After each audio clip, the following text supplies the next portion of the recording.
Olá pessoal, Tony Rodrigues, Além da Notícia. Eu acho que muita gente aqui no Brasil tem uma paixão muito grande pelo futebol.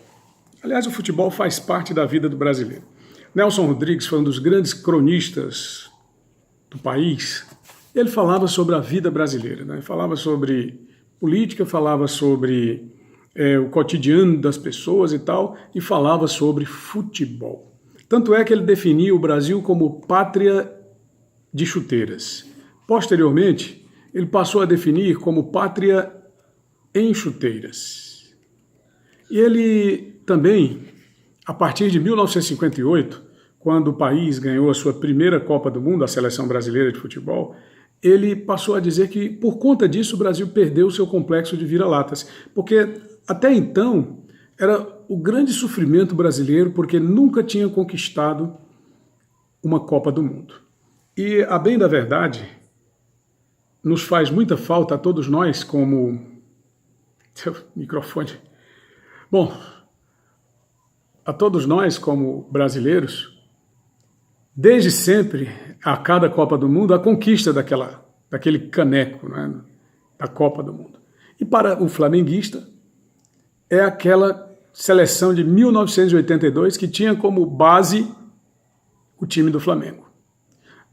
Mas nós vamos falar sobre o Flamengo e vamos falar também sobre essa tragédia que aconteceu recentemente. Antes eu gostaria que você deixasse o seu gostei e se inscrevesse no canal e ativasse as notificações para receber vídeos das nossas futuras publicações. Também que nos acompanhasse nas redes sociais, tá bom? Tony Rodrigues, 43, no Facebook. Tony Rodrigues Além da Notícia no Instagram. E lá no Twitter é o Tony Rodrigues 39, ok? Vamos lá então. Bom, sobre a tragédia, eu somei a minha solidariedade, o meu sofrimento com todas as famílias daqueles jovens, 10 jovens, promissores, figuras humanas, que estavam começando a sua vida, não é? Repletos de sonhos, de ideais, e tudo aquilo que movimenta a cabeça de qualquer jovem com aquela idade, de 13 até 14, até os 25, 30 anos.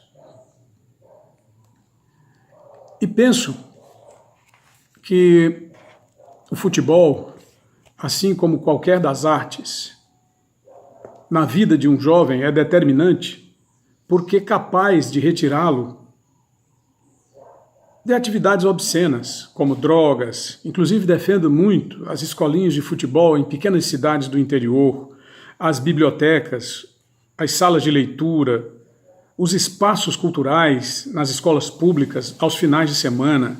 Quer dizer, ficam desativadas essas escolas, por que não utilizá-las como escolinhas de futebol, como espaços para aulas de teatro, recitais de poesia, exatamente para que jovens dessas comunidades possam se envolver em atividades lúdicas, esportivas e culturais e, com isso, se afastar desse mundo que muitos podem chamar de um mundo de devassidão.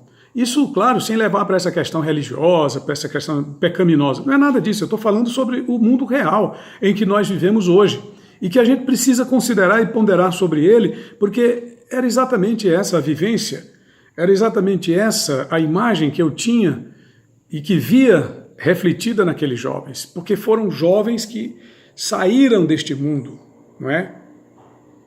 De devassidão, de ilusão provocado pelas drogas, e exatamente investiram no futuro através do futebol. Mas eles também poderiam ter sido escritores, também poderiam ter sido poetas, também poderiam ter sido grandes estudiosos, grandes cientistas. Eles saíram e foram investir nos seus sonhos.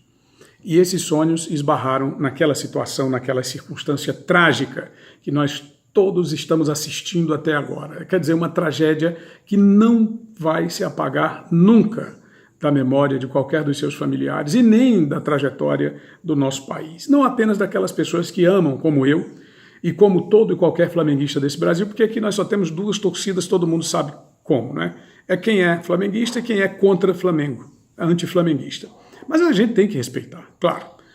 E eu, quando adolescente, o maior sofrimento que a gente tinha a respeito do nosso time era quando o time perdia um campeonato, porque sempre estava na final, ou do Campeonato Carioca, ou do Campeonato Nacional, e ter perdido a Copa do Mundo de 1982, cuja base o Tele Santana pegou exatamente no Flamengo, que era indestrutível, que era inderrotável, vamos colocar aqui esse termo, e até hoje eu lembro, Raul, Leandro, Marinho, Moser e Júnior, Andrade, Adílio e Zico, Tita, Nunes e Lico, essa a base do Flamengo, de 1980 até 1982, 83, Campeonato Brasileiro. Depois ele foi se desfazendo com a ida do Zico, que é até hoje um dos grandes ídolos meus, para o Udinese na Itália. Ídolo por quê? Porque se mantém como cidadão inatacável, inalterada a sua conduta, em todos os sentidos, não é? E todos eles praticamente. Inclusive a seleção brasileira, recordo perfeitamente da sua escalação. Perfeitamente da sua escalação. Valdir Pérez, Leandro, Oscar, Luizinho e Júnior. Aí naquele meio de campo, porque eram muitos bons jogadores, nós tínhamos Cerezo, Falcão, Sócrates e Zico. E lá na frente não tinha ponta direita, mas tínhamos dois atacantes formidáveis, que eram Serginho e Éder. E tinha o programa do Jô Soares, onde ele dizia o seguinte: bota a ponta, Tele. Tele não botou ponta, né?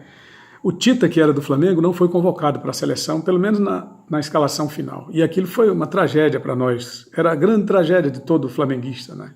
Mas, enfim, eu lembro também que num dos episódios dramáticos para a minha vida de adolescente, muito diferente do que a gente vivencia hoje em relação ao Flamengo, eu ganhei uma máquina Love. O Zico, junto com todo o pessoal do Flamengo, veio para Teresina em 1983. E alguns colegas lá do conjunto onde eu morava, no Conjunto Saci,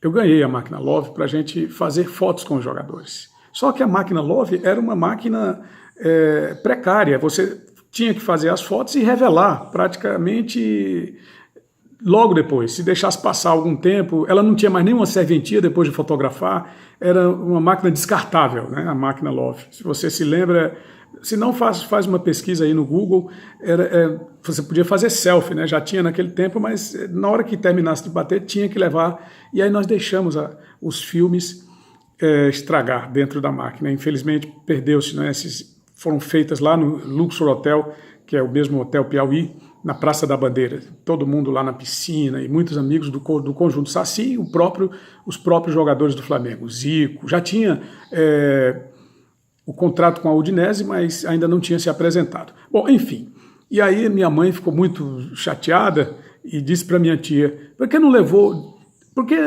levou o fotógrafo, o seu Manuel da esquina? E aí minha tia disse: mas assim, essa coisa não é como você pegar um fotógrafo e trazer bem aqui para fazer uma foto em casa. Tinha que ser mesmo com a máquina Love. Hoje o celular faz foto em todo lugar. E numa tragédia como aquela, você teve imagens que desnortearam o Brasil, muitas delas feitas através de telefones celulares. E a preocupação hoje que a gente tem com o Flamengo não é mais a preocupação que nós, adolescentes da minha geração, tínhamos, porque o time foi autuado 30 vezes. Naquele local onde os jovens morreram, havia, segundo o memorial descritivo apresentado à Prefeitura do Rio de Janeiro, um estacionamento. E ali eram trailers, eram aqueles materiais que se coloca para transporte marítimo, e eles apenas revestiram internamente, botaram ar-condicionados que, tudo indica, estavam com problemas, e chegou a ser multado o clube. Seu presidente sequer apresentou explicações convincentes. Quer dizer, a cartolagem acabou com o Brasil, e acabou com o futebol brasileiro, e acabou também com a pouca credibilidade que ainda resta para todos os clubes, e tem acabado com o sentimento das pessoas em relação ao seu time de memória, ao seu time de paixão, e nos distanciado cada vez mais do futebol, lamentavelmente. As músicas, né, que eu lembro assim, Flamengo joga amanhã, eu vou pra lá. Vai haver mais um baile no Maracanã. O mais querido tem Zico, Adilho e Adão. Eu já rezei pra São Jorge pro Mengo ser campeão. O mais querido tem Zico, Adilho e Adão. Eu já rezei pra São Jorge pro Mengo ser campeão. Pode chover, pode o sol me queimar. Eu vou pra ver a charanga do Jaime tocar. Flamengo, Flamengo, tua glória é lutar. Quando o Mengo pede, eu não quero almoçar, eu não quero jantar. Flamengo. Então, esse era o sentimento que nós todos tínhamos naqueles anos 80 e que conservamos, muitos de nós, até hoje. Mas diante do que aconteceu, dessa tragédia tremenda que aconteceu essa semana, lamentavelmente, fica cada vez mais difícil, não é? De nos entendermos com essa gente que hoje dirige os nossos times do coração, infelizmente. Se você gostou, deixa o seu gostei. Se inscreve no canal e ative as notificações para receber vídeos de futuras publicações. E não esqueça, nós precisamos questionar. Questionar é fundamental para transformar. Um grande abraço e valeu!